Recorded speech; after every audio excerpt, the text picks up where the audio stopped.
Good afternoon and welcome to our March MarkLogic community event. Thank you for joining us today. We've got a packed agenda to go through. Starting off, we're going to cover off some resources that we've recently launched into the community and some events that we've got coming up. We're then going to hand over to one of my colleagues, Stephen Crook. He's going to look at loading and transforming data into Progress MarkLogic. Then James Kenwood's going to take you through the new Progress MarkLogic Lifecycle Policy Overview that we released, I believe, about a month ago. And then finally, we've got our partner spotlight with SADA Intelligence, and then we've got one of their data scientists talking us through BI and machine learning with Progress MarkLogic. So if you have any questions today, please feel free to ask them. Go to the questions panel, type in your question. We'll try to get through to as many people as we can during our dedicated Q&A session. If we can't get to you, then we'll make sure to follow up with you in person afterwards. Just some community resources that we've launched recently. Available on demand, so you'll be able to scan these QR codes at your leisure or use the links in there. You've got a community playlist where you can find all of our MarkLogic videos.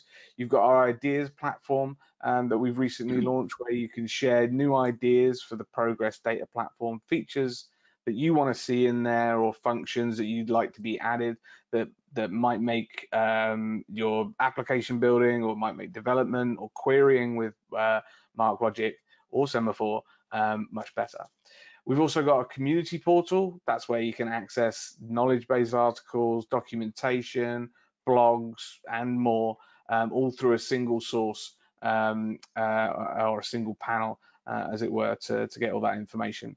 And finally, in that community portal and a part of the community hub, we've got our community forum. Here you can ask questions, you can share your successes, you can find out about the latest releases in a dedicated community forum. This is moderated by our team of expert developers and engineers, as well as our PM team. So we'll see those ideas coming in and act on those for you. Finally, we've got some community feedback that we'd love to hear from you. We've got MarkLogic World coming up, I believe, at the end of September. And we'd love to hear from you about ideas for that, what you'd like to see in person. I believe it's going to be in the DC area, more details on that to follow. But we'd love to hear from you for ideas of that. Also, we'd love your feedback on these community events, what you'd like to see in the future. Maybe it's technologies you'd like to feature or functions that you'd like to see. Then please do let us know. We've got events coming up in April. So on the 16th, we've got the role of taxonomy and ontology in semantic layers. That's from our Semaphore colleagues. And also on the 16th, we've got evolving your data architecture for trustworthy generative AI. On the 25th is our next community event. That's going to be a product spotlight. It's going to be on our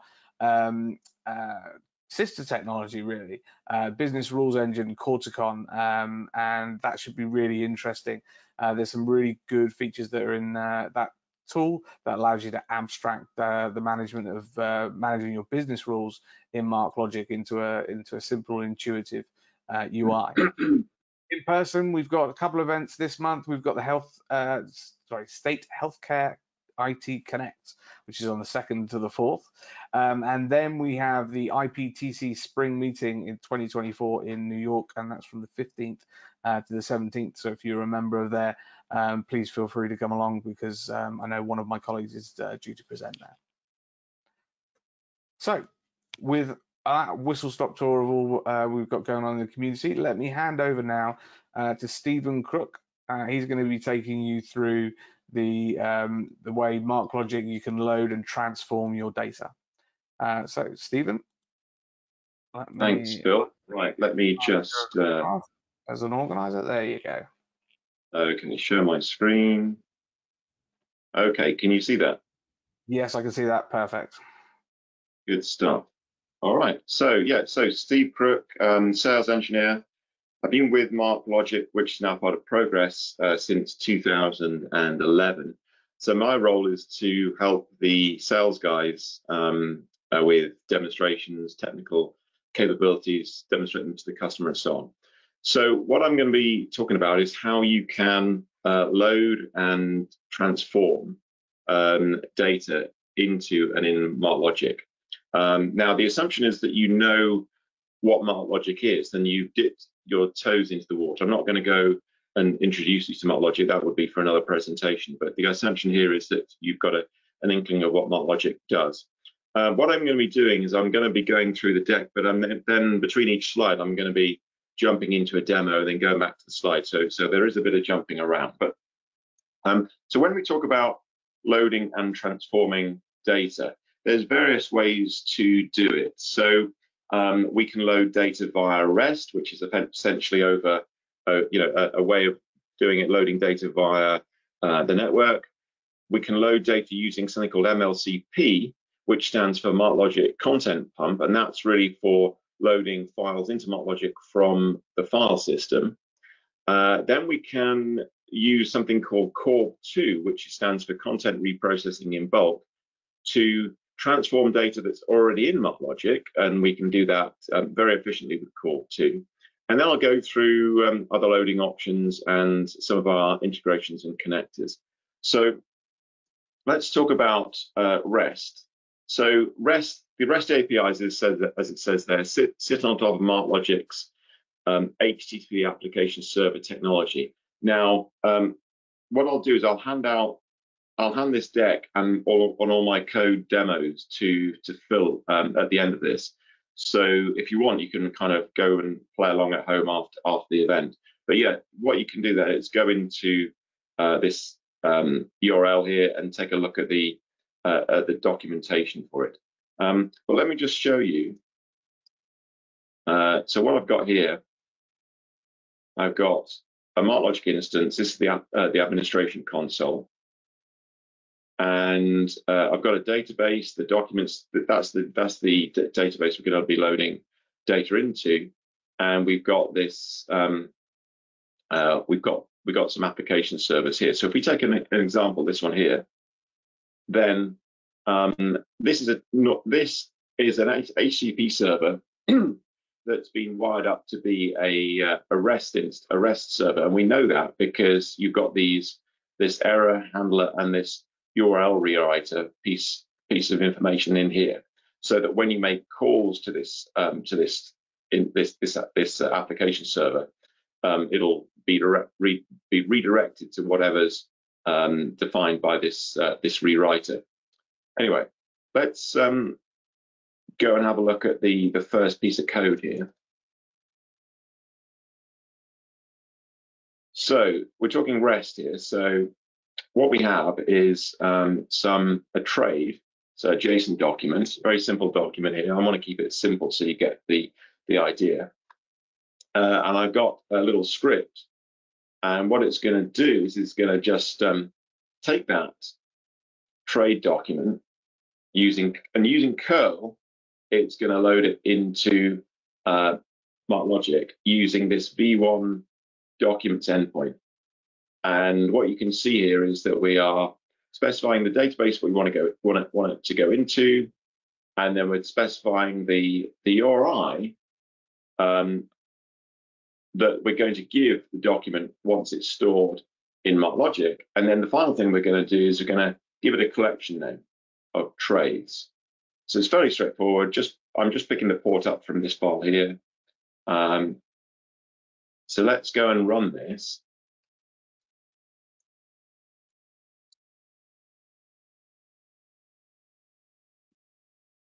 Oops, where are we? Oh, sorry. I mean, that's a good start. I'm in the wrong directory.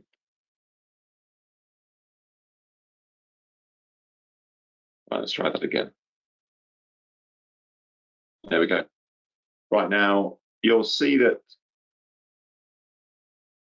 first time around it does unauthorized. That's just typical HTTP, because first time around you think, oh, okay, does this endpoint require authorization? If it didn't require authorization, it would go straight through.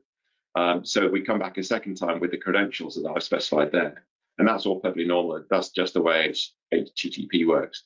But you can see there I've created a document at that URI. And if we go and have a look,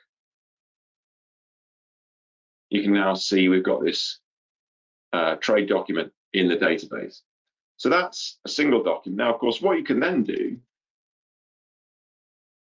is you can go and create a loop within, in this case, Bash, and you can say, right, I've got a bunch of documents, 1 to 4 here. So various trade documents here. And I can load them one at a time using the same kind of principle, really, but we're just going through the loop to do it. So let's just load those. And those were created, and explore, and those are in there as well. So that's all good. And then now that's fine for you know, maybe small numbers of documents, but you might want to load a load of documents in bulk. So what you can do, so if you notice, that's using the put method. We can load documents in bulk using the post method. So same endpoint, v1 documents, and we're specifying the documents as a database. But what we're going to do is we're going to send a multi-part mixed content to this endpoint, and using the post, it's going to load it in. So what does that? What does the document, the data that we're loading in look like? Well, if we go into here, we can see I've got. So thing about multi-part mixed is you have to specify, you kind of delineate each record by a boundary. Now, this first one isn't actually a document, it's metadata. So what we're saying here is that all documents, all subsequent documents until I change this metadata information will contain things like it'll be assigned, the documents I'm putting into the database will be given the framework reader role, they'll be assigned to the my first collection, and they'll be given a property of my first property, and so on. So you can see what we're going to be doing is we're going to be loading in, here's some JSON data. We're going to be, what else have we got? Oh yeah, we've got some XML data we're loading in. And then we're going to change the properties. So we're just going to collection 2, and then we're going to load the final document, which is another XML document. Now, it's important to note here, excuse me, that you need to see how these boundaries, all these boundaries here, they don't have a minus minus. Only the last one has to have a minus minus. Something else to note is that curl, I think it's curl, is or maybe it's maybe just the definition of the way you load in data is very particular about line breaks, and they have to be in the Windows format. Control was it CRLF? I'm on a Mac, so it will just do it the way Unix does it. So what I've got to do before I run this command is just save that document to the effectively the Windows equivalent with those Control F line feeds, and then I can load that document in, and then finally I'm going to remove that DOS document there. So let's run this. And what this is going to do is it's going to do in a single transaction all these documents, and it's really a way to bulk load information into MarkLogic.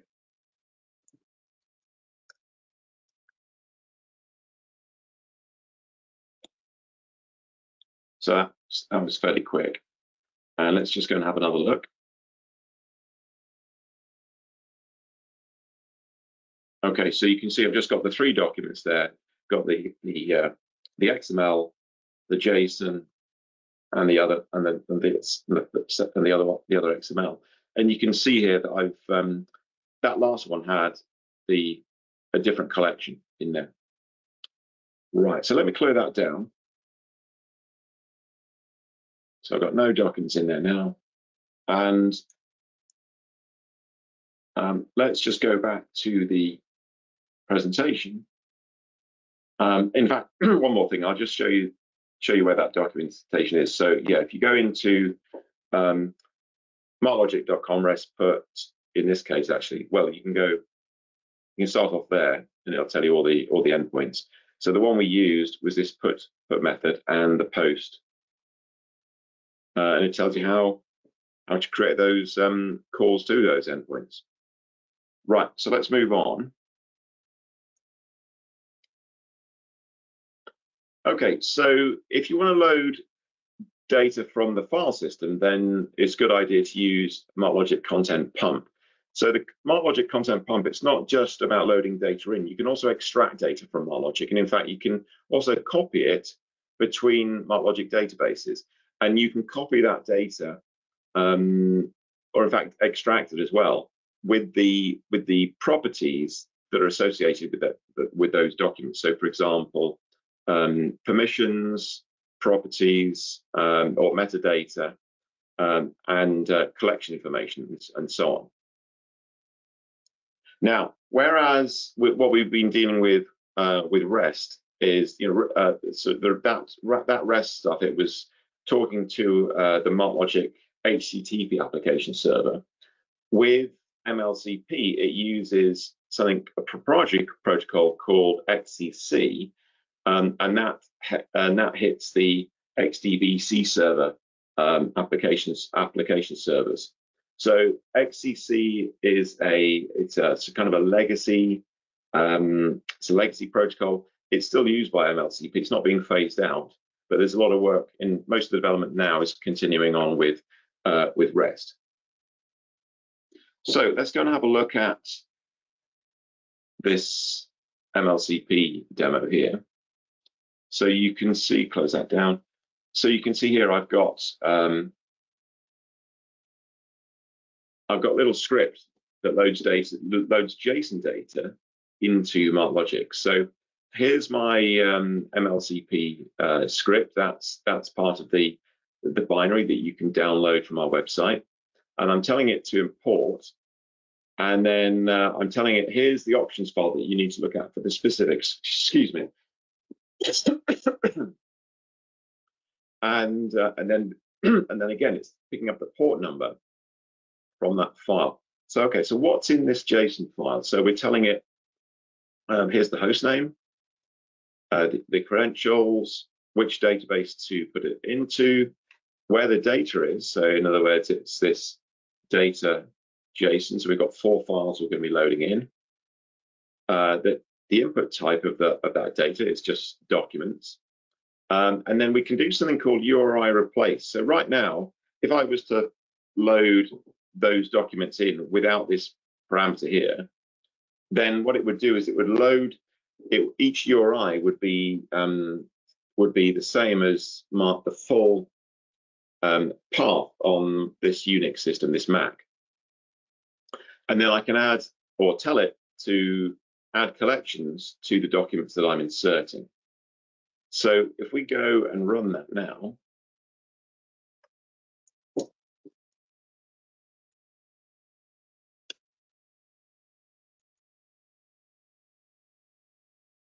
oops, import.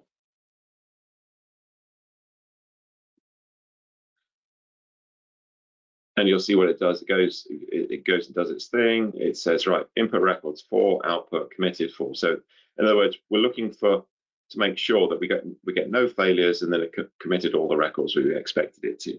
So again, if I go back to console, you can see now it's put them in the right collections, and we can go and see those in there. All right.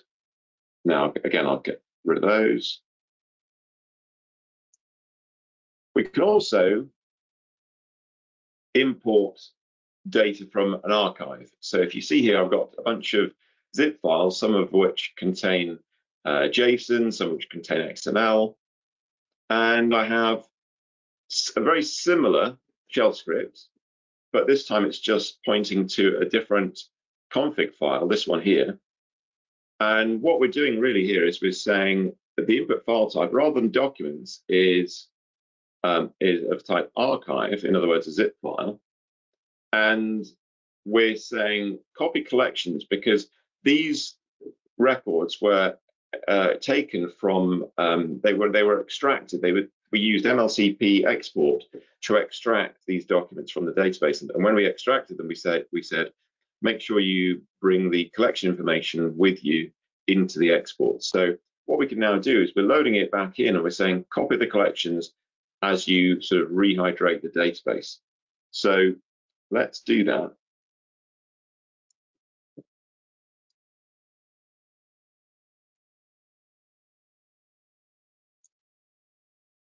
Okay. Oops. Oh, sorry. Wrong one again. Import. Okay. Now this is slightly bigger. 5,000 records, and you can see in here that we've got 5,000 records, 100 pages of it, and these are what the records look like. So, so there are some JSON in here, but for the purposes here, we're just going to be dealing with the XML. Right, now let's move on.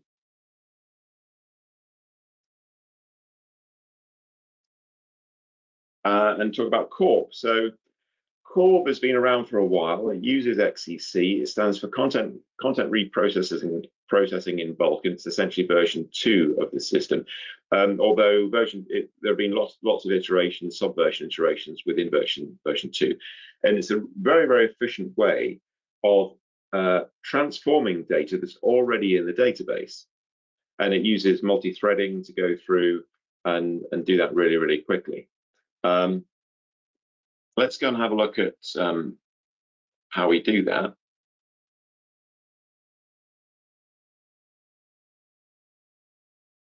All right, so essentially there's 2 parts to setting up Corb. One is this thing called a URIs module. And what that does is it says, okay, how are we going to select the records within the database that we're going to transform? So we can do a very quick query in here to do that. And what we're saying is that we're using the CTS URIs function to spit out a bunch of URIs that we're going to transform.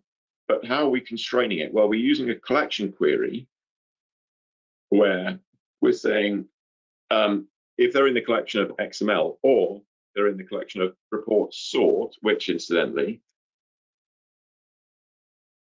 is this collection here, then we're going to say, right, yeah, they are the documents that are going to be transformed.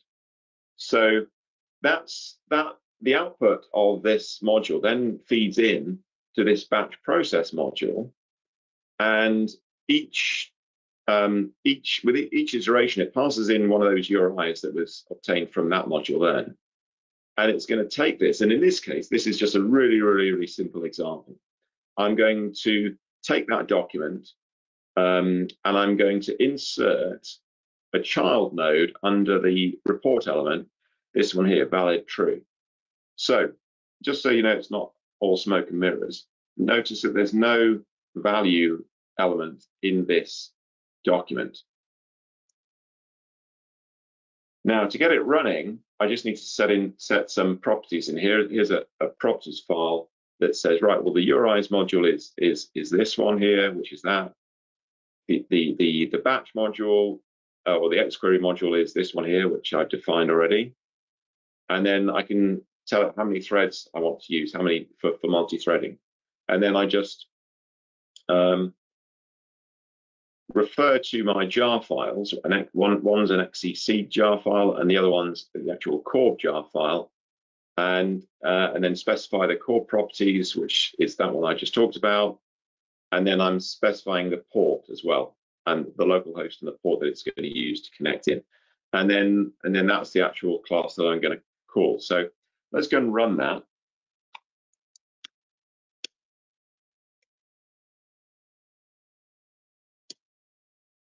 And you'll see it's gone through 5,000 documents in, how long would that take? About 3 seconds or something. So let's go and have a look now. If I refresh this, there we go. You can see it's put valid true in all those documents there. So it can be as simple or as complex as you like. It might be, for example, that you have a date field that isn't in UTC format, and you want to just go through and change it to a UTC format, or maybe there's you want to put the language of the XML document in there, and you can do that too. It works across JSON documents as well. So you could run in here, you could actually specify SJS or server-side JavaScript modules to run. It doesn't have to be XQuery. So it's very flexible in that regard. Right. So now let's just talk about a few other options. There is something called the DM SDK, or the Data Movement SDK, and really that's just a wrapper, a Java wrapper over our REST endpoints, and you can do all the stuff really that you can do with pure REST. So single document operations, as I showed you. You can do synchronous multi-document operations, things like bulk operations, like I showed you with the REST interface, and also asynchronous. And again, if I just take you to that Java page here, here's where you can get all the information on how to do that. We also have a Spark connector. So Spark seems to be gaining more traction these days. And so our connector supports the reading of data from MarkLogic, writing it into it. We can do queries. We can manipulate the data using widely known Spark operations. And again, if you're interested, let's go and have a look at. There's the Spark connector documentation. And personally, I'm not that familiar with Spark, but it's it's a really great tool, and it's highly scalable and well supported within the industry. And then finally, here are some of our other integrations and connectors. So you can see that we've got some of the connectors that we support, that we create, and here are some of the partner-led integrations. So you can see here we've got SharePoint, Office 365, again Spark, as I mentioned, NiFi. NiFi that's been around for a while. It seems to be losing a little bit of traction in the industry. Maybe it's moving more over to Spark. But there you go. So I think, Phil, I think we are good. Do we want to take questions right at the end, or right now? Well, we'll save some of the questions for the end. But Stephen, thank you very much for that presentation. Great. Like we said in the chat, we'll make sure to share all the links with you on our community forum. So you can find that on the MarkLogic Community Hub. There's a link in the chat. You sign up, and you'll be able to actually post yourself if you want to. Up next, we've got James Kenworth. He's going to be talking to us about the new lifecycle policy that we've got going. So James is just coming on camera there, and I'll hand over to him. Hi everybody, nice to see you all. Yeah, as Phil said, I'm just going to take a few minutes to go through our new product lifecycle policy that we announced a few weeks ago, just to make sure everyone's aware.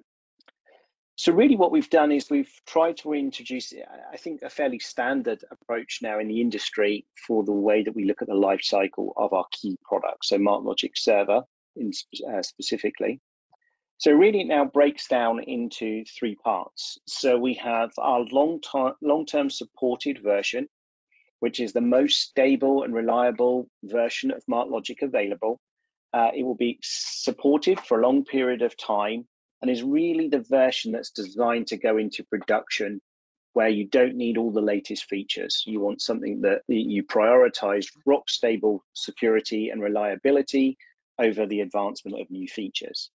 So the LTS version is supported for 4 active years, and then 2 years in a retirement phase. So you get 6 years of full support on an LTS release of MarkLogic. What we then also have is our innovation releases. So the innovation releases are still suitable for production. You can still use them. They're still supported for long term, but they're still got the latest features in them. So it fosters the agility and innovation. So if there's something new coming out from MarkLogic that you want to use in production, The innovation release is the one that you want to target. Innovation releases are available and fully supported until the next innovation release is released. So each innovation release remains fully supported, and as a new version comes out, the old one is retired and the next one is made available. And then we have our technical previews. So technical previews are really designed to give you very early access to new features that MarkLogic is working on. So it allows you to test, contribute your feedback and thoughts into the development lifecycle. These are not suitable for production. These are technical previews that allow you to get an early insight into a particular technical feature that might be of interest to you. So as I say, LTS version supported actively for 4 years. Then it goes into a retire phase for 2 years, where it continues to get support and bug fixes and security updates. And then it moves into retire phase, LTS active support. Then it moves into sunset for 2 years and then into retirement. Okay, so what does that mean for the versions that we've got running at the moment? So MarkLogic 9 is now officially in retired phase. That doesn't mean that you don't get support for it.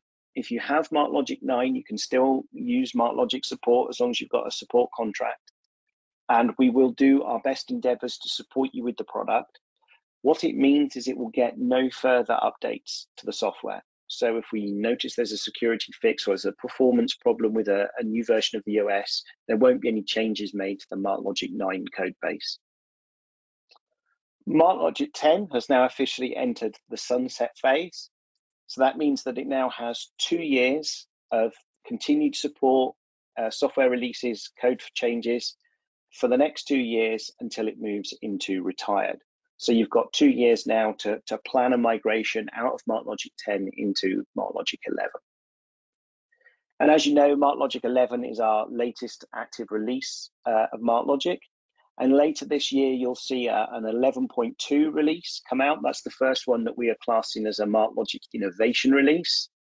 And then when 11.3 is released later this year, that becomes our first LTS, our first long-term supported version of MarkLogic. So that will get the 4+2 years of active support. You can get any more information you need this on our policy document. There's also a really good summary document that shows all of the timescales and how this impacts both MarkLogic and our other products like DataHub going forward. I think that's it, Phil. Over to you. Yeah, great. Again, you can find all of this information on our community hub. Can you tell I'm pushing that a little bit today? But you'll be able to find all of that information there, as well as summaries of what James discussed. So coming up next, we've got Hashem from SADA Intelligence. He's going to be taking us through, oh, apologies, my machine's playing silly. Bear with me 2 seconds. I will pass over to Hashem. There we go. He's going to be taking us through BI and machine learning with MarkLogic. The team over at SADA Intelligence doing some really interesting work in this area, and we wanted to highlight just one of the solutions that they've built using MarkLogic, which is their research integrity solution. So Hashem, it's over to you. Thank you. Can you see my screen? Yes, perfect. Okay, great. So hi everybody. I will be talking about some work that we've been doing for a while, which is the research integrity solution. So before that, let me give you a brief introduction about the company. SADA Intelligence Solution was founded in 2018 and has worked with world-class clients from US and Europe. We've worked with many different projects and focus areas, including search algorithms, big data, data science, artificial intelligence, and machine learning. And that work was done in collaboration with Practical Semantics. Since 2024, SADA is a Progress MarkLogic partner. Our services include search and recommendation, semantic and ontology, cloud consulting and migration, data engineering and analytics, web development, and data visualization. So with that said, let's come to the main topic of today, which is the research integrity solution that we propose. And the main objective of this solution is to detect potential actions or publication misconduct in order to prevent them in the future, eventually safeguarding the credibility and reliability of published findings. So by looking at this graph, we can see general the general pipeline of the publication workflow, starting from the moment that the author submits the manuscript, it gets handed to an editor, and then a review committee is created. Further review and iterations of review is carried out until that paper is accepted or rejected. The main persons or actors in this pipeline are the author, the reviewers, and the editor. And many things can be done actually towards the publication integrity within this pipeline by providing and extracting all the necessary information and signals that alert us that some misconduct is happening. And this is what we are trying to do with our solution. So we have accomplished to do many different outcomes with the solution. Here are some examples of misconduct, actually, just to name them, but there are many more. Citation manipulation, manipulation in the review assessment, self-plagiarism, and salami publishing are among different outcomes of this workflow, and there are many more that that we can reach, but here those are just examples of misconduct carried out by the some or few of the actors in the publication pipeline. So our strategy in general is as follows. We first collaborate with the stakeholders on setting up the requirements and the priorities, participate in open discussions on methodologies and alternative solutions, and attend regular stand-ups and report progress on open tasks. We support code versioning and offer technical documentation, and we adapt to new research and development ideas throughout the work and provide proof of concepts whenever that is necessary. Now let's go through the workflow itself. So here's the general workflow showing how the research integrity is implemented. Starting with the data store, where all the manuscripts and the related meta information about the assigned editors, reviewers, and the status of the work. The first stage that comes after that is a transformation stage. And the outcome of this stage is new XML documents and tables. This transformation stage is important for us because it maps the original data store, the schema, and the data logic to a new way that is easier to handle and is less application dependent by the publisher itself. Once the XML and the tables are created, we start extracting features that talk about the signals and the matrices that would raise actions of misconduct. Once those generated features are created, we take the work further into the external environment. So everything above was done or can be done within the MarkLogic server, but the coming stages are usually done externally, just because we need to do proof of concept work before actually re-implementing everything within the MarkLogic server. So during the time of research and development and during the time of proof of concept, the coming stages as follows. We go through data science algorithms that would clean up the data, apply natural language processing, statistics, visualization, apply or create statistical distributions, and involve even word embedding and vectorization, and therefore we need this vector database. Usually we do this within Python, and there is a good connector that can be used and utilized from MarkLogic. It's provided by MarkLogic in order to extract such information.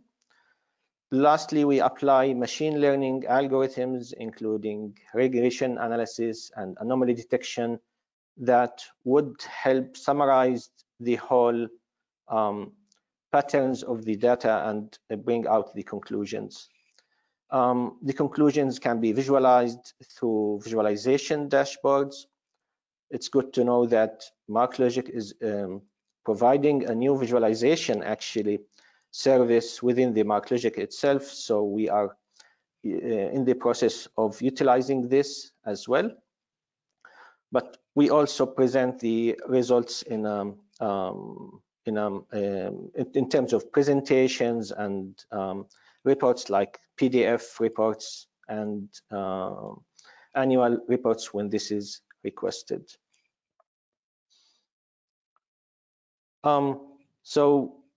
Upon the request, as said, we provide automatic periodic reporting dashboards that would provide general to details information about any action, any pattern of misconduct, and the further details about this type of misconduct. Visualization tools are also involved, and interactive user interface. So here is just some snapshots that would show to you what kind of reporting is involved and what kind of plotting can be accomplished within our service. In this example, we could identify an editor citation coercion score, and in this graph we are given one editor as a suspect, and we could plot this editor with respect to all other editors within that journal, and see if the metric score of that given editor is within the normal distribution among the other editors or far from that. And this is what that figure shows. It shows that is even beyond that extreme point. So such editors are reported by the service itself, like any other editors to the far right, and investigation is carried out further within these few set of editors. Here's another example that would analyze the annual editor citation pattern. So for each year, we get the number of citations that editor received during his work in charge as editor. And for example, we can see there is a peak in this graph in the year 2016. So we alert, the system alerts the people that look in this year, something strange has happened with respect to the normal linear regression curve here. This is very far away from the normal case. So again, such an alert would be further investigated. We can also identify relations among the actors and not focus on one actor at a time. For example, here is a graph that shows the citation relations among editors and reviewers who are work together, who try to cite each other in order to promote themselves.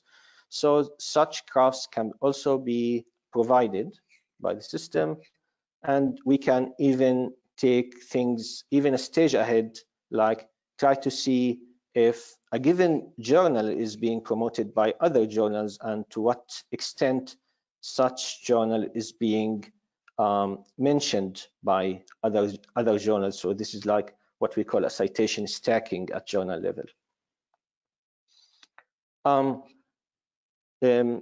Within MarkLogic, actually, many services can be utilized in order to accomplish this work successfully.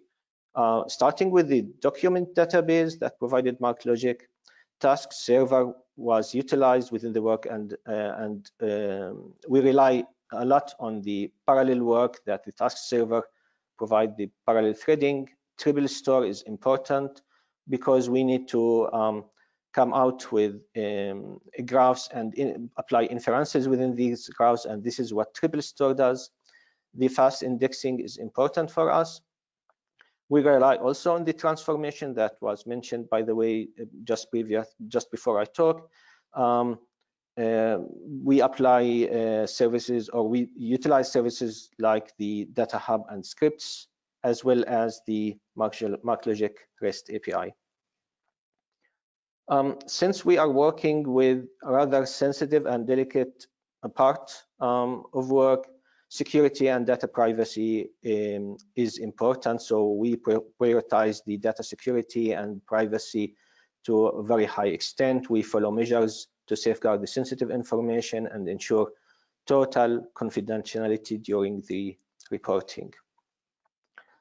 As a conclusion of my work, as a data scientist in publication ethics, we contribute to maintaining the credibility, integrity, and trustworthiness of research and its publication within the scientific community and society at large.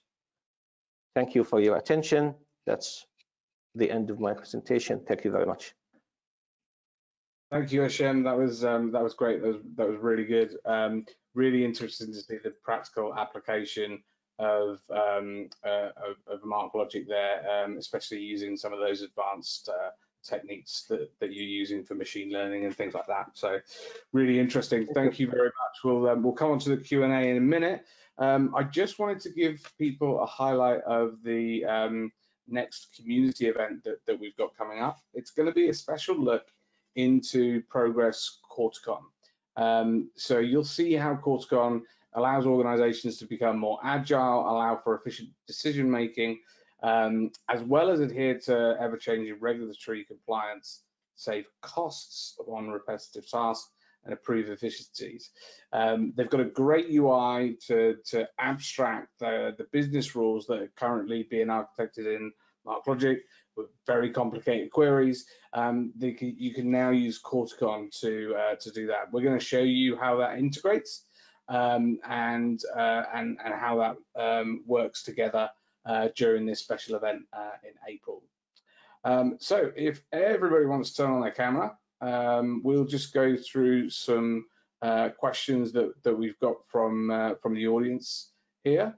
Let me just ping out my question tab. So I think the first question is to Stephen. Will MarkLogic release an official version of the ML ODBC connector version for Mac OS to use with Tableau? I don't know whether you're aware of yes. So the short answer is I don't know, because that's for the product managers to work out. I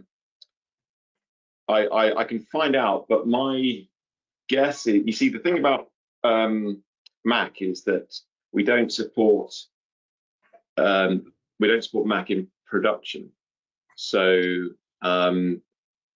you know, typically customers run on Linux or Windows. So Mac is, yes, it's used in development, but I mean, I can certainly find out from the product manager. My question would be, is there anything in the community edition of the ODBC for Mac that is lacking what you see in production? Yeah, and you know, if there is something like this, if you've got an idea for a new connector or a feature enhancement, then again, that ideas portal that we launched, that's at the start of the deck there, is a great place to share that, because that gets sent directly to our product management team for future consideration. And we'll be having a session again on that, trying to follow up some of the ideas. We've had quite a few so far come through. So we'll have a session on that in the future. Hashem, I just wanted to briefly mentioned something. I think somebody was mentioning, have you considered using Gen AI in that product workflow, or are your customers talking to you about Gen AI in that space? Yeah, I think actually yes. Gen AI is an option within the different actually approaches that we worked on, especially when we are actually looking at the content of the manuscript itself rather than the metadata that's easy to be done without the rely on deep learning, for example, and so on. So when that is involved, we might rely actually on deep network and Gen AI. Yeah, and I know there's a future consideration for, and it may even be, I'm not going to give inside baseball, but there might be some in innovation release in the future around vector search and more integration with LLMs and that LLM workflow. So keep an eye out on that. It'd be really good. You also mentioned, and I'll give the name so people can look it up. We've got a couple of sessions where we've done demos on this. But you mentioned the data visualization tool that we've got coming up, and that's called Fast Track. It's going to allow you to visualize your data very quickly with MarkLogic. Very simple tool. There's a great demo that shows, I think, geospatial data being there along with temporal data being visualized. And so feel free to check that out. I think that was last month's session, if I remember rightly, maybe January. I do a lot of these, as you can probably tell. James, thanks very much for the clarification on the policy documents there. Like I say, we'll make sure to get those on the website. Let me just double check. I've got a little bit more time. From a product learning, because the tool is there's so much you could do with it, Stephen. Like, where do you start? Like, where would you suggest that people start when they're trying to learn the tool? So, well, first of all, I would start with the training. So we have a whole bunch of free courses that you can do either online, as self-paced, or you can take classes that are instructor-led, and those can be online as well. That's really where I'd start. What I have found is that so I've worked for a number of software vendors in the past. MarkLogic's documentation is far and away the best documentation I've seen. So what I would do is I would really lean in on the documentation on the website. But yeah, start off, just learn how to install it, learn how to create databases and forests and application service manually in the administration console. Learn how to create a REST instance, which is that piece that sits on top of an HTTP application server. Just practice loading data in, and then really you've got to make a decision. You could learn both. You could learn XQuery or JavaScript. Typically, people more so nowadays they like to learn JavaScript because they're going to be storing JSON. Now, of course, with XML, it's more verbose, but it does allow you to handle namespaces. So, and that, whilst you can use JavaScript with XML and an XQuery with JSON, it often makes sense to use the tool that's best suited for the job. So, JavaScript for JSON, XQuery for XML, and there is, there's obviously a learning curve with any language, say with XQuery, but just run some queries in the query console and see how you get on. Yeah, and James, we offer a number of different other services in terms of from the CSM, and we get involved with the consultants. I mean, do we do like paid consultancy to help people learn, and what's the kind of methodology that they might use in that space?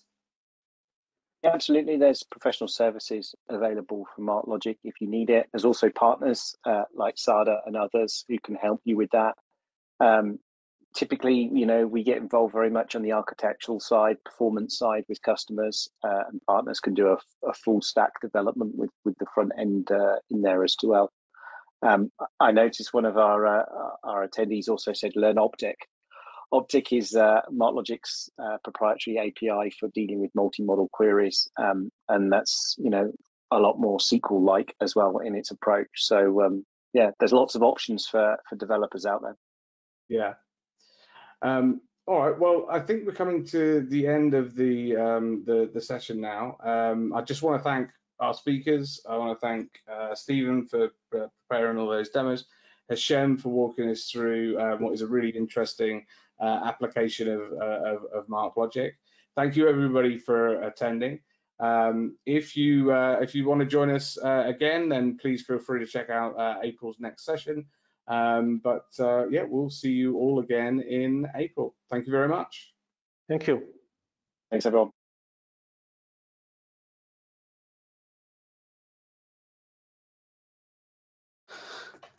I hate it.